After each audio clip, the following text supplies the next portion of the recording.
విశ్వాసము లేకుండా దేవునికి ఇష్టడై ఉండుట అసాధ్యం. మనము విశ్వాసమందు అస్థిరులుగా ఉంటే దేవునికి ఇష్టమై ఉండమని వాక్యం సెలవిస్తూ ఉన్నది. కాబట్టి విశ్వాసమందు అనుదినము మనము మన యొక్క విశ్వాసాన్ని దృఢపరచుకోవాలి. కానీ ఉన్న పరిస్థితుల వైపు చూచి దేవుని సన్నిధిని మనం వదులుకొని బైబిల్ గ్రంథం చదవటం మానివేసి, దేవుని సన్నిధిలో ప్రార్థించడం మానివేసి, దేవుడిచ్చిన వాగ్దానములందు మనం విశ్వాసం ఉంచకుండా, నమ్మకం ఉంచకుండా మనము దేవుని సన్నిధిలో నుండి వైదొలిగితే దేవునికి ఐశ్వర్యమై ఉంటాం. మనం ఎప్పుడైతే దేవునికి కొంచెంగా దూరం అయిపోతూ ఉంటామో సంపూర్తిగా దేవుని యందు విశ్వాసం మనం సంపూర్తిగా కోల్పోతాం. కాబట్టి ఈ దినాల్లో మనకు కావాల్సినది ఏమిటంటే, పేరుకు మాత్రం చెప్పుకునేటువంటి వారి సంఖ్యలో మనం ఉండకూడదు, కానీ ముఖ్యంగా దేవునికి ఇష్టలమై ఉండాలి, ఆ సంఖ్యలో నేను ఉండాలి అని చెప్పి మనము ఆ తీర్మానంలో మనం ముందుకు వెళ్ళాలి. అయితే మనము ఒక కుటుంబాన్ని చూస్తాము, ఒక స్త్రీని, దైవ భక్తురాలు, దేవుని యందు ఎంతగానో విశ్వాసం ఉంచి తనే కాకుండా తన కుటుంబం, తన పిల్లలకు కూడా దానిని సంపాదించిన దానిని ఆస్తిగా పిల్లలకు ఇవ్వాలని ఎందరో కోరుకుంటారు. కానీ ఆత్మీయురాలు ఏ రీతిగా తన కుటుంబానికి ఏది ఇస్తూ వచ్చిందో మనం చూస్తాము. 2 తిమోతిలకు రాసిన 2వ పత్రిక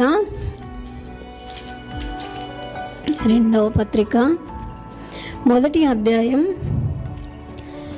5వ వచనం మనం చూస్తాము. చివరిలో ఉంటుంది, చివరి నుంచి చదువుతున్నాను. ఆ విశ్వాసము మొదట నీ అవ్వ అయిన లోయలోను నీ తల్లి అయిన యూనికేలోను వసించును, అది నీ యందు సహా వసించుచున్నదని నేను రూఢిగా నమ్ముచున్నాను. నిజంగా మనల్ని దేవుని ప్రజలుగా ఎవరైనా మనల్ని చూచినప్పుడు మనలో వీరు దేవుని యందు విశ్వాసం ఉంచిన వారు అని మన యందు నమ్మకం ఉంచుచున్నారా, అలాంటి విశ్వాసతను మనం కలిగి ఉన్నామా అనేటువంటి ప్రశ్న ఈ దినమున దేవుడు మనతో వేస్తూ ఉన్నాడు. విశ్వాసమందు సన్నగిల్లిపోతే ఏది కూడా మనం సంపాదించుకోలేము. ఆత్మ సంబంధమైన జీవితంలో మనం ముందు కొనసాగలేము. ఎన్నెన్నో విశ్వాసాలు ఉంటాయి కదా, అమ్మ మీదనో, నాన్న మీదనో, బంధువుల మీదనో, పిల్లల మీదనో ఉంటుంది. కానీ మనం ఎవరి యందు విశ్వాసం కలవారమై ఉండాలంటే, మనలను రక్షించి మన కొరకై ప్రాణం పెట్టి శరీరంలో తన యొక్క ప్రశస్త దివ్యమైన రక్తాన్ని కార్చి మనకెన్నో వాగ్దానం ఇచ్చుచు ఉన్న దేవుని యందు మనం విశ్వాసం కలిగి ఉండాలి. యూనికే అంటే ఘనత కలిగినటువంటి స్త్రీ అని దానికి పేరు యొక్క అర్థం. యూనికే అంటే ఘనత కలిగినటువంటి స్త్రీ. నిజంగా ఎన్నెన్నో ఘనతలను కోరుకుంటాం కదా, ఘనపరచాలని ఇష్టపడుతూ ఉంటాం. మానవ నైజం అది. కుటుంబంలో కూడా ఘనతను కోరుకుంటాం, సమాజంలో కోరుకుంటాం. ప్రతి ఒక్కరు మనల్ని ఘనపరచాలి, ఒక ఉన్నతమైనటువంటి స్థానంలో ఉంచి చూపించాలని ఆశపడుతూ ఉంటాం. అయితే ఈ యొక్క దైవభక్తురాలు, దేవుని బిడ్డ, విశ్వాసి ఏం కోరుకున్నదంటే, నా యొక్క పిల్లలకి నేను ఇది ఇవ్వాలి, ఈ విధానంలో ఘనపరచబడాలి, ఈ ఘనతను మేము కలిగి ఉండాలి, నేను మాత్రమే కాదు నా వారికి కూడా ఇలాంటి ఘనత కలగాలని తను ఎంతో ఆశిస్తూ తన పిల్లల విషయం ఎంతో సాక్రిఫైస్ చేసినటువంటి స్త్రీగా మనం ఇక్కడ చూస్తూ ఉన్నాం. ఆ విశ్వాసమందు మొదట ఎవరిలో ఉన్నదంట, తన యొక్క అవ్వలో ఉన్నది, తర్వాత తల్లిలో మనం చూస్తూ ఉన్నాం. నిజంగా దైవజనులు చూసినప్పుడు ఇలాంటి మాటలు మన విషయమై పలకగలుగుతూ ఉన్నారా లేదా అది మనకు మాత్రమే తెలుసు. కాబట్టి మనము ఇలాంటి పరిస్థితుల్లో ఉండాలి. ఈ స్త్రీలు ఇద్దరు ఏ రీతిగా అయితే తరతరాలకు విశ్వాసమును వారు అప్పగిస్తూ వచ్చినారో, విశ్వాసమందు నిలకడగా ఉండగలిగినట్లు తమ పిల్లలకు ఆ దారిని చూపిస్తూ వచ్చినారో, వారిలో ఒకరమై మనం ఉండాలి. అయితే ఎప్పుడైతే దీనిని నీ యొక్క పిల్లలకు నీవు అప్పగించుతావో, లేకపోతే ఆ దారిలో నడవమని చెప్తావో, నీవు నమ్మిన దానిని వారు నమ్ముతారు. కాబట్టి దేవుని యందు విశ్వాసమును వృద్ధి చేసుకోవడానికి మనం ఇష్టపడుతూ ఉండాలి. లూకాసు వార్త 17వ అధ్యాయంలో వ్రాయబడుతూ వచ్చింది ఏమిటంటే, లూకాసు వార్త 17వ అధ్యాయం 5-6 వచనాల్లో ఏమని ప్రార్థన చేస్తున్నారంటే, మా విశ్వాసమును వృద్ధి పొందించమని ప్రభువుతో చెప్పగా, నిజంగా వారే ఎన్నో అద్భుత కార్యాలు చేసి ప్రభు కొరకై తమ యొక్క లైఫ్నే సాక్రిఫైస్ చేసుకొని అప్పగించి త్యాగం చేసుకున్నటువంటి వారే అడుగుతూ ఉన్నారు. కాబట్టి మనము ఈ దినాల్లో దేవుని చెంత ఏమడగాలంటే, ఫలాని వారికి అది ఉంది, ఫలాని వారికి ఇది ఉంది, నాకన్నా ఉన్నతమైనటువంటి స్థితిలోనికి వెళుతూ ఉన్నారు, నాకు అభివృద్ధి కలగచేయమని మనం అడగకూడదు. కానీ విశ్వాసం అభివృద్ధి చేయమని అడగాలి. కొంచెం విశ్వాసం నీకుందా? ఆ కొంచెం విశ్వాసంలో నుండి తొలగిపోకుండా ఇంకా అభివృద్ధి చేయమని మనం దేవుని అడగాలి. నిజంగా ప్రభు ఏం చెప్తూ వచ్చినారంటే ఇక్కడ చూద్దాము. మీరు ఆవగించంత విశ్వాసము గలవారైతే, ఆవగించంత విశ్వాసమే దేవుడు మన నుండి ఆశిస్తూ ఉన్నాడు. కానీ మనకంత విశ్వాసం కూడా ఉండదు. దేవుడు నిజంగా కొన్ని పరిస్థితుల గుండా వెళుతూ ఉన్నప్పుడు, అనారోగ్య పరిస్థితి కావచ్చు, లేకపోతే ఆర్థికపరమైనటువంటి అవసరతలలో నీవు ఉన్నప్పుడు, ఇతరుల చేత నిందించబడినప్పుడు, నీకు నిజం అంత శూన్యంగా కనబడినప్పుడు, ఇదంతా అసాధ్యం, నాకు ఏ రీతిగా జయము కలుగుతుంది ఈ లోకంలో అని ఆశపడుతూ ఉన్నటువంటి సమయాల్లో దేవుడు నీకు వాగ్దానములు ఇచ్చి ఉండలేదా? కానీ అప్పుడు సాతాను మనల్ని కదిలిస్తూ ఉంటుందన్నమాట. దేవుడు నిజంగా ఇది చేస్తాడా? వాగ్దానం చేయలేడేమో, నిన్ను జ్ఞాపకం ఉంచుకొనలేదేమో, ఎన్నెన్నో అనుమానాలను మనలో రేకెత్తించి దాని నుండి వైదొలిగేలాగా చేస్తూ ఉంటాడు. కాబట్టి మనము దేవుని యందు విశ్వాసమును అభివృద్ధి చెందించమని అడగాలి. నిజంగా అలాంటి పరిస్థితుల్లో నిరాశ నిస్పృహలలో ఉండగా, కృంగి ఉండగా దేవుని వాగ్దానమును మనం జ్ఞాపకం చేసుకున్నాం. కానీ సాతానుడు ఏదైతే మనకు చూపిస్తూ ఉన్నాడో, ఏదైతే వినిపిస్తూ ఉన్నాడో వాటి వైపు చూసి నిజంగా దేవుని సన్నిధిలో నుండి తొలగిపోతూ ఉంటాం. ఉన్న విశ్వాసాన్ని కూడా మనం కోల్పోతాం. దేవుడు మన నుంచి ఆశిస్తూ ఉన్నాడంటే ఆవగించంత విశ్వాసం మాత్రమే మనలో నుండి దేవుడు కోరుతూ ఉన్నాడు. అలాంటి విశ్వాసం ఈ దినమున ఉందా? లేదంటే దానిని కూడా కోల్పోయినావా? ఒకవేళ నీవే కోల్పోతే నీ వారికి నువ్వు ఏమందించగలుగుతావు? ఆ యొక్క వచనములలో మనం చూసినాం కదా, అవ్వ అమ్మమ్మ అని మనం చెప్పుకోవచ్చు. వారిద్దరూ కూడా నిజంగా తన యొక్క జనరేషన్కి వారు అది ఇస్తూ ఉన్నారు. వారు విశ్వాసమందు స్త్రీలుగా ఉన్నారు, అభివృద్ధి చేసుకున్నారు, తన వారికి అప్పగించినారు. అది నువ్వేమి వదలుచుకున్నావు? నేటి దినమున శరీర సంబంధమైనవి అనేకములు ఇవ్వాలి బిడ్డలకి. ఈ స్థితిలో ఉండాలి, ఆ ఉన్నతమైనటువంటి స్థితిలో ఉండాలి, వారిని మించిన స్థితిలో ఉండాలని ఆశపడుతూ ఉంటాం. కానీ నా బిడ్డలు విశ్వాసమందు వర్ధిల్లాలి, విశ్వాసమందు అభివృద్ధి ఇంకా చేయాలి. వారిని అంటే నీవు అభివృద్ధి చెందిన తర్వాతనే వారికి అందించగలవు. కాబట్టి ఆ విధానంలో ఉండాలి. నేటి దినములలో ఎన్నో పరిస్థితులను మనం చూస్తూ ఉంటే, ఎన్నో రకాలైనటువంటి న్యూస్లను మనం వింటూ ఉంటే, బిడ్డల విషయమై ఎంతోమంది తల్లిదండ్రులు వేదన పడుతూ ఉన్నారు, కన్నీళ్లు కారుస్తూ ఉన్నారు. అయ్యో ఇప్పుడు జారిపోయి ఉన్నారు, వీరిని ఏ రీతిగా తిరిగి సంపాదించుకొనగలము? మా బిడ్డల కొరకు మేము ఎంతగానో త్యాగం చేసి ఉన్నాం, అయినా తప్పిపోయినారని బాధపడేవారు ఎంతోమంది ఉన్నారు. కాబట్టి తప్పిపోక మునుపే, వయసు చిన్నగా ఉన్నప్పుడే, బాల్యమందు ఉండగానే వారి విషయమై ప్రార్థించాలి. ఎదిగిన తర్వాత, నీ చేతుల నుండి జారిపోయిన తర్వాత ఇంకా వారు ఏమైపోతున్నారు, వారు చెడిపోయి ఉన్నారని రోధించి వేదన పడి గుండె బద్దలైపోయే రీతిలో బాధించుకున్నప్పుడు ఇంకేమీ లాభం ఉండదు. కాబట్టి వారు సాతాను చేతుల్లో అప్పగించబడకముందే దేవుని కేడంగా, దుర్గంగా ఉండమని, బిడ్డలను విశ్వాసమందు కాపాడమని వారి విషయమై నిజంగా ప్రార్థించవలసినటువంటి అవసరత, బాధ్యత దేవుడు నీకు ఎంతో ఇచ్చినాడు. కొందరు గర్భఫలం త్వరగా రాకపోతే, దేవుడు ఇవ్వకపోతే ఎంతగానో ప్రార్థించి వేడుకుంటారు.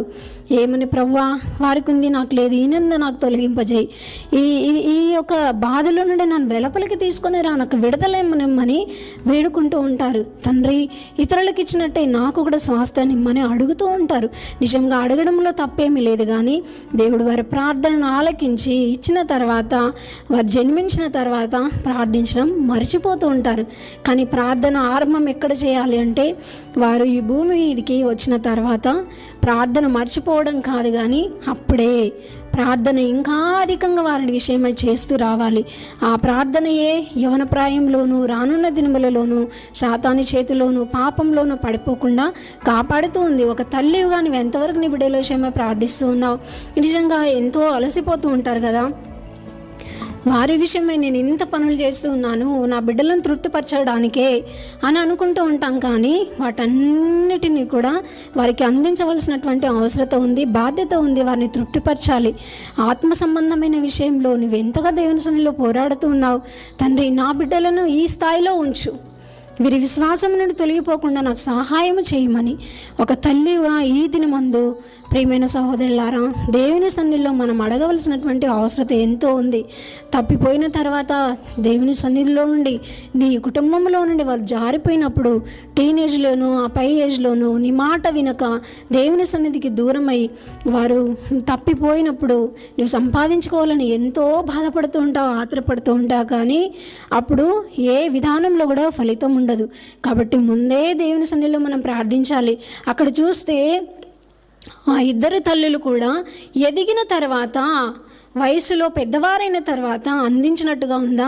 చిన్న వయసులో నుండే వారిని క్రమక్రమంగా పెంచినట్లు మనం చూస్తున్నామా?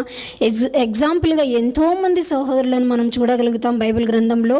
నిజంగా వారికి బిడ్డల క్షేమార్థమై ఎంతగానో విలపించిన వారుగా ఉన్నారు. మోషే విషయం కూడా తన తల్లి ఎంతగానో ప్రార్థించింది. ఆ చిన్నలకు రాసిన పత్రిక 11:6 మనం చూస్తూ వచ్చిన, విశ్వాసం లేకుండా దేవునికి ఇష్టడైంట అసాధ్యం. దేవుని యొద్దకు వచ్చేవాడు ఆయన ఉన్నాడనియు తను వెదుకు వారికి ఫలం దయచేవాడు అని నమ్మాలి. నిజంగా దేవుని యొద్దకు మనం వచ్చి ఉన్నాం. దేని కొరకు వచ్చి ఉన్నాం? తండ్రి, నా ఇంట్లో ఈ కొరత ఉంది, నాకు ఇదే కావాలి అని మనం ప్రార్థన చేయడానికి వచ్చి ఉన్నాం. అయితే దేవుడు విని ఉన్నాడని మనం నమ్మాలి. నమ్మకుండానే మనం వెనుదిరిగితే ఆ ఫలితం అనేది మన జీవితంలో మనం అనుభవించలేం. కాబట్టి ఇక్కడ నమ్మకం ఎంతో అవసరం, విశ్వాసత ఎంతో అవసరం. మనం ప్రతిదానిని కూడా నమ్మాలి. దేవుడు ఇచ్చి ఉన్నాడు, ఈ సమయం ముందు నేను ఇది అడిగి ఉన్నాను, దేవుడు నాకు ఇస్తాడు. ఒకవేళ ఆలస్యం కావచ్చు మేబీ, అయితే అది నీ మేలు కొరకే, నీ మేలు కొరకే. ఎంతో అడుగుతుంటాం, పోరాడుతూ ఉంటాం, పట్టుదల కలిగి ఉంటాం, నాకు ఇప్పుడే కావాలి, ఇప్పుడే కావాలి. దేవుడు తన సమయమందు మనకిచ్చి మనల్ని ఘనపరుస్తాడు. కాబట్టి ఆ ఘనత కావాలా? ఒకవేళ పట్టుగలిగే మనం వేధించి పీడించి అడిగితే దేవుడు ఒకవేళ ఇస్తుంది, మనకి కీడికే కారణం కావచ్చు. కాబట్టి దేవుడు ఎప్పుడు ఇస్తే అప్పుడు దానిని మనం స్వీకరించడానికి సిద్ధపడి ఉండాలి. దేవుడు ఏ రీతిగా అయితే దేవుని సన్నిధికి వచ్చి మనం ప్రార్థన చేస్తామో తప్పకుండా దేవుడు ఇస్తాడనేటువంటి ఒక నమ్మకం కూడా మనం పిల్లలలో కలిగింపచేయాలి. అది మనం నేర్పిస్తేనే వారికి అర్థమవుతుంది. రానున్న దినములలో విశ్వాసం అందు ఇంకా బలపరచబడగలరు. ఈ వయసులో ఏదైతే వాళ్ళకి అవసరం ఉందో అవన్నీ కూడా తల్లిదండ్రులుగా ఆత్రపడి ఇచ్చేస్తూ ఉంటాం. నీవు ఏ రీతిగా విశ్వాసం అందు నీ యొక్క విశ్వాసాన్ని వృద్ధిపరచుకుని ఉన్నావో, లేకపోతే నీ అడుగుజాడలు ఏ రీతిగా నీ తల్లిదండ్రులు ఒకవేళ విశ్వాసాలు అయ్యి ఉంటే ఏ రీతిగా నీకు నేర్పిస్తూ వచ్చినారో వాటన్నిటిని కూడా మనం వారికి నేర్పించాలి, అనుభవపూర్వకంగా ఉండాలి. ఒకవేళ నువ్వు ఈ చిన్న వయసులో వీరికి ఏం తెలియదని వెంటనే అడిగిందల్లా ఇస్తూ పోతే ఇంకా పెద్ద వయసు వచ్చిన తర్వాత వారికి ఏదైతే అవసరం లేదో అది అడిగినప్పుడు నీ హృదయం ఎంతో వేదన కలుగుతూ ఉంది.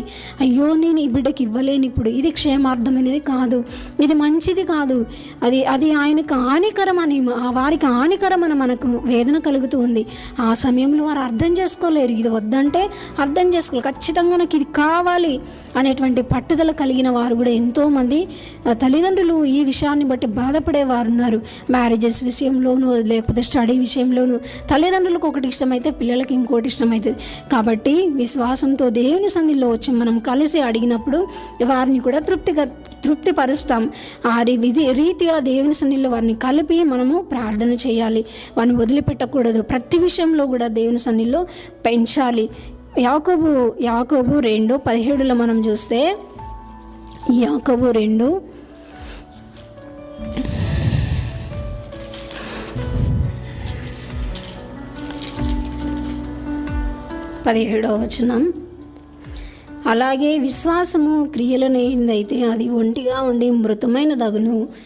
అయితే ఒకడు, నీకు విశ్వాసం ఉన్నది, నాకు క్రియలున్నవి, క్రియలు లేకుండా నీ విశ్వాసం నాకు కనపరచుము, నేను నా క్రియల చేత నా విశ్వాసం నీకు కనపరుతున్నానని చెప్పును. కానీ దేవుడు ఏం చెప్తూ ఉన్నాడంటే, క్రియలు లేని విశ్వాసం నిష్ఫలమైనదని తెలుసుకొని కూర్చున్నావా? 20, 21, 22, 23లో వ్రాయబడింది. నిజంగా దేవుని సన్నిధిలో దేవుని ప్రజలైన వారికి విశ్వాసం ఉండాలి, తర్వాత క్రియలు కూడా ఉండాలి. కొంతమంది విశ్వాసం కలిగి ఉంటారు, కొంతమంది క్రియలు కలిగి ఉంటారు. ఈ క్రియ నీకుంది, ఈ విశ్వాసం నాకుంది అంటే సరిపోదు. కాబట్టి క్రియలు ఉండాలి, విశ్వాసము ఉండాలి. దేవుని సన్నిధికి వస్తూనే వారికి అన్నీ కూడా మనం అందించాలి. ఇంట్లో కూర్చుని నీవు దేవుని సన్నిధికి వెళ్ళు, నేను ఉంటాలే, నువ్వు వెళ్ళు, ఇంటికి కావలిగా ఉంటాను, లేకపోతే పనులున్నాయి నాకు, నేను రాను అని చెప్తే అది సరిపోదు. నీకు విశ్వాసం ఉంది, నా బిడ్డ దేవుని సన్నిధికి వెళ్ళి ప్రార్థిస్తే ఇది కలుగుతుందని, మరి నువ్వు క్రియలు నేర్పించవా వారికి? కాబట్టి నీవు కూడా వారితో పాటు దేవుని సన్నిధికి రావడం, ఈ క్రియలను వారికి చూపిస్తూ ఉండాలి. క్రియలలోనూ విశ్వాసంలోనూ వారిని వృద్ధిపరచాలని దేవుని యొక్క ఆశ. కాబట్టి 22-23 వచనంలో మనం చూస్తే, విశ్వాసం అతని క్రియలతో కూడి కార్యసిద్ధి కలుగజేయుననియు, క్రియల మూలంగా అతని విశ్వాసము పరిపూర్ణమైనదని గ్రహించున్నావు కదా. అబ్రహాము దేవుని నమ్మెను, అది అతనికి నీతిగా ఎంచబడెను. కాబట్టి క్రియలు కూడా అక్కడ అబ్రహాము జీవితంలో మనం చూస్తూ ఉన్నాం. క్రియలు ఏ రీతిగా చూపిస్తూ వచ్చినాడు, ఇసాకును బలిమ్మంటే అది క్రియే కదా. ఇక్కడ నుండి తాను నమ్మి విశ్వసించి ఎవరికి కూడా ఆ విషయాన్ని చెప్పకుండా బలివ్వడానికి అక్కడికి తీసుకొని వెళ్ళాను. అలాంటి క్రియలు నీకు ఏమైనా ఉన్నాయా? లేకుండా పిల్లలకు ఊరికనే మాటలతో చెప్తే సరిపోదు. కాబట్టి క్రియలతో కూడినటువంటి విశ్వాసం మనకి ఎంతో అవసరమైనది. ఈ దినాల్లో దేవుడు యందు మనము ఈ క్రియలను కూడా కనపరుచాలి. నిజంగా ఈ కరోనా పీరియడ్ నుంచి కూడా దేవుని సన్నిధికి రాకుండా ఎంతోమంది నిర్లక్ష్యం, అజాగ్రత్త చేస్తూ ఇంట్లోనే ఉండిపోతున్నారు. నిజంగా దేవుని సన్నిధికి రావడం మర్చిపోయినారు ఈ రోజులలో. కాబట్టి క్రియలు లేని విశ్వాసము మృతమైనదే, చచ్చినదే. నిజంగా ఒక మనిషి, ఒక వ్యక్తి చనిపోయినప్పుడు శరీరం అక్కడ కనబడుతుంది కానీ ప్రాణం ఉండదు. మన జీవితం కూడా అలాగే ఉంటుంది. క్రియలు లేకపోతే మనం వ్యర్థులమే, మృతమైనటువంటి వారమే అని. కాబట్టి విశ్వాసము క్రియలు రెండు కలిసి ఉండాలి. మృతమైనది అని ఎందుకు చెప్పబడిందంటే, మృతమైన దాంట్లో నుండి స్మెల్ వస్తుంది, అది భరించలేము, ఇంకా మన దగ్గర ఎక్కువ కాలం ఉంచుకోలేము. మన బ్రతుకు కూడా అలాగ ఉండకూడదు. అది శరీరానుసారంగా కనిపించదేమో కానీ ఆత్మ సంబంధమైన జీవితంలో దేవుడు చూసినప్పుడు మనం మృతమైనటువంటి స్థితిలో కనబడకూడదు. ఆయనకి ఎవరి ఇష్టలంట ముందు మనం చదువుకుంటూ వచ్చినాం కదా. విశ్వాసం కలిగి ఉన్నటువంటి వారంటేనే దేవునికి ఇష్టలు, కానీ అవిశ్వాసుల వలె జీవించకూడదు. ఎంతోమందిని అవిశ్వాసమందు వర్ధిల్లుతూ ఉన్నటువంటి వారిని చూసి అసూయపడుతూ ఉంటాం, మనసున గాయపరచబడుతూ ఉంటాం. అయ్యో అవిశ్వాసమందు, విశ్వాసమందు కాదు కానీ అవిశ్వాసమందు వర్ధిల్లుచూ ఉన్నవారు. విశ్వాసుల్లో అవిశ్వాసులు ఉన్నారు, విశ్వాసులు ఉన్నారు. అందరూ ఒకే దగ్గర గ్యాదర్ అయి ఉంటారు, అందరూ ఒకే దగ్గర కూర్చుంటారు, కానీ అందరిలో విశ్వాసం ఉండదు. విశ్వాసమందు వారు స్త్రీలుగా ఉండరు. ఎప్పుడైతే మన దృష్టి అవిశ్వాసమందు వర్ధిల్లుచూ ఉన్న వారి వైపు, అభివృద్ధి చెందుతూ ఉన్న వారి వైపు చూస్తామో తప్పకుండా పడిపోవడానికి ఆస్కారం ఉంటుంది. కాబట్టి విశ్వాసమందు ఎవరైతే అభివృద్ధి చెందుతూ ఉన్నారో, విశ్వాసములో తర్వాత వారి క్రియలను బట్టి దేవుడు వారిని ఒకవేళ ఆశీర్వదిస్తే వారిని అనుసరించాలి, ఎగ్జాంపుల్గా మనం తీసుకోవాలి. నిజంగా ఈ హెబ్రీయులకు రాసిన పత్రిక 11వ అధ్యాయంలో మనం స్టార్టింగ్ నుంచి ఎండింగ్ వరకు చూస్తే ఎంతోమందిని దేవుడు మన కొరకయ్యే వీరు రాసి ఉంచినాడేమో.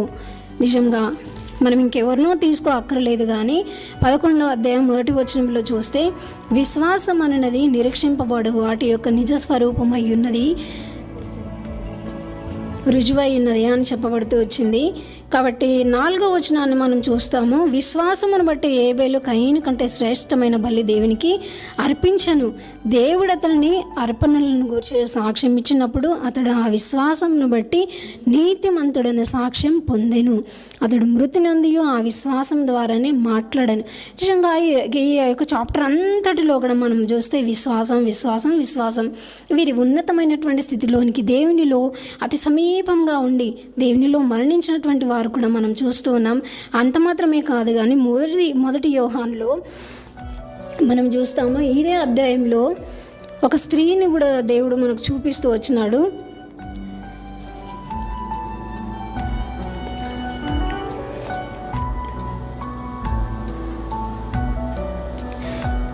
రాహాబు అనే వేశ్య కూడా విశ్వాసము ద్వారానే 31వ వచనంలో రాయబడుతూ వచ్చింది. విశ్వాసమును బట్టి రాహాబను వేశ్య వేగుల వారిని సమాధానంగా చేర్చుకుని నందున. ఎందు విషయమే చేర్చుకున్నది? విశ్వాసం చేత దేవుడు వారికి ఏ రీతిగా అయితే సహాయపడుతూ వచ్చినాడు, శత్రువుని జయించడానికి శక్తిని ఇచ్చినాడు, ఆ శక్తిని దేవుడు నాకు ఇస్తాడు. ఒక విశ్వాసం ఉంచింది ఆమె, తాను దేవుని అందలి విశ్వాసం చేతనే వారిని చేర్చుకున్నదంట. నేటి దినమున ఒకరు నీ ఇంటికి వస్తే, లేకపోతే దైవజనులు వచ్చినప్పుడు తోటివారు ప్రభువును గూర్చి నీ యొద్ద వాక్యం వినాలని, వినగోరాలని, లేకపోతే ఇంకా నువ్వు నీ దగ్గర నుంచి దేవుని యొక్క వాక్ వారు అందుకోవాలని వచ్చినప్పుడు ఏ రీతిగా వారిని చేర్చుకుంటూ ఉన్నావు, లేకపోతే ఆశ్రయం వేయడానికైనా, ఆకలితో అలమటిస్తూ ఉన్న వారికైనా, నిజంగా మనకు ఎన్నో ఆశలు ఉంటాయి కదా, అందులో ఒకటి ఆకలితో అలమటించే వారికి, దప్పిక కలిగి ఉన్నటువంటి వారికి ఇవ్వాలని ఆశ కలిగి ఉంటాం. అయితే ఇవన్నీ కూడా తను కేవలం విశ్వాసం ద్వారానే చేర్చుకున్నదని వ్రాయబడింది. వీటి ద్వారా చేర్చుకున్నందున ఆమె నీతిమంతుల జాబితాలో చేర్చబడుతూ వచ్చింది. ఈ చాప్టర్లో ఉన్న, ఈ అధ్యాయంలో ఉన్న ప్రతి ఒక్కరు కూడా కేవలం విశ్వాసము ద్వారానే నీతిమంతులుగా తీర్చబడినాడని వ్రాయబడింది. కాబట్టి మన విశ్వాసం కూడా ఆ రీతిగా ఉండాలి. మనం కూడా నీతిమంతుల జాబితాలోనే ఉండాలి, కానీ అనీతిమంతుల జాబితాలోనికి మనం ఎప్పుడు కూడా ఎన్నడూ కూడా వెళ్ళకూడదు. మన విశ్వాసం మన వరకే స్టాప్ కాకూడదు. మన తర్వాత వారికి కూడా ఆ విశ్వాసాన్ని మనం అందజేయాలి, అభివృద్ధి చెందేలాగా ప్రార్థన చేయాలి. ఇందులో ఎన్నో పనులు ఉన్నాయి. క్రియలు ఉండాలి, విశ్వాసం ఉండాలి. తర్వాత లోకమును జయించేటువంటి విశ్వాసం ఉన్నదా, లేకపోతే లోకంలో ఓడిపోయేటువంటి, సాతాను చేతిలో ఓడిపోయే రీతిలో మనం ప్రవర్తిస్తూ ఉన్నామా? కాబట్టి మన విశ్వాసం ఏ రీతిగా ఉన్నది? ఈ దినమున మనల్ని మనము దేవుని సన్నిధిలో అప్పగించుకొని, ప్రభువా అపోస్తులు ప్రార్థించిన రీతిగానే మా విశ్వాసమును అభివృద్ధి చేయమని దేవుని సన్నిధిలో మనం అడుగుదాము, ప్రార్థన చేద్దాం. దేవుడు తప్పకుండా మనకు సహాయం చేస్తాడు ఈ లోకంలో జయించడానికి. అదే రీతిగా సాతాను యొక్క చేతిలో మనం ఓడిపోకుండా దేవుడు తప్పకుండా మనకు కాపాడుతాడు. దేవుడి వాక్యం దీవించిన గాక. ప్రార్థన చేద్దాము.